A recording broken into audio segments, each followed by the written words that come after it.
Okay. Oh, Peter, so go ahead. Thanks, Karine. A follow-up about the MAGA Republican attention. So if we're all in agreement that it is incorrect to say the 2020 election was stolen, what about the 2016 election?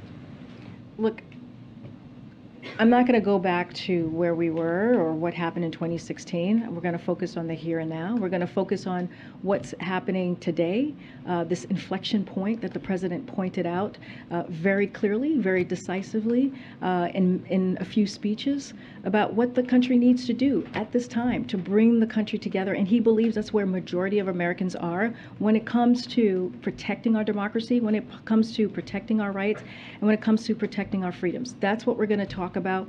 That's what we're going to focus on where we are at today. But just in trying to understand the new attention on the MAGA Republicans, you tweeted in 2016 Trump stole an election.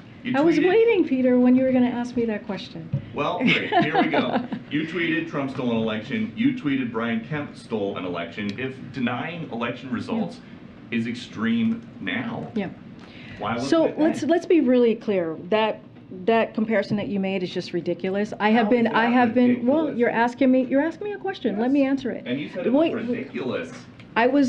I was talking specifically at that time of what was happening with voting rights and what was in danger of voting rights. That's what I was speaking to at the time.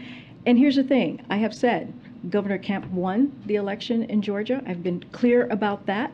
I have said President Trump won the election of 2016, and I've been clear about that. What we are talking about right now is, let's not forget what happened on January 6, 2021, when we saw an insurrection, a mob that was incited by the person who occupied this campus, this facility at that time.